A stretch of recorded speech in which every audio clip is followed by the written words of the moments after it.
Hello family, welcome back to my channel Debolina Rajdeep blog. সবাইকে good morning জানিয়ে আজকের ব্লগটা স্টার্ট করছি। তোমরা সবাই কেমন আছো? আশা করি সবাই ভালোই আছো, আর ভালো তো থাকতেই হবে, কারণ তোমরা আমার ফ্যামিলি মেম্বার্স। সকাল সকাল ঘুম থেকে উঠে একদম ফ্রেশ হয়ে দুধ খেতে বসে গেছি আমি। দুধ খাওয়া হয়ে যাওয়ার পরে আমি ছেলের জলটা গরম করতে বসিয়েছি ইন্ডাকশানে। এটা আমার প্রতিদিন কাজ। আর এখানে দেখো, বাবা আর ছেলে মিলে বিশাল ঘুম দিচ্ছে। আর এদিকে আমার ইন্ডাকশানে ছেলের জলটা গরম হয়ে গেছে।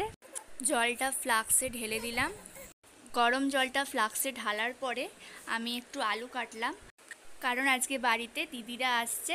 আর এই দিদি বলতে আমার নিজের দিদি নয়, মানে আমার ননদ, মানে আমার হাজব্যান্ডের নিজের বোন।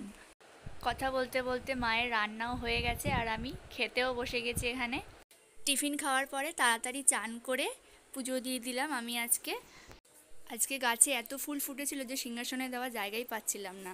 যাই হোক, আর এদিকে দেখো মায়ের মাংস রান্না হয়ে যাচ্ছে, মাংস কষাচ্ছে। দিদি বলেছিল যে মাংস কষা রাখতে, কিন্তু মা ভুল করে জল ঢেলে দিয়েছে মাংস। মায়ের রান্না হয়ে যাওয়ার পরেই আমরা খেতে বসে গেছিলাম। আর আজকে দেখো প্রচুর মেনু আজকে দুপুরে। ভাত, ডাল, মাংস, চাটনি, পাঁপড়, মিষ্টি সব রয়েছে এখানে।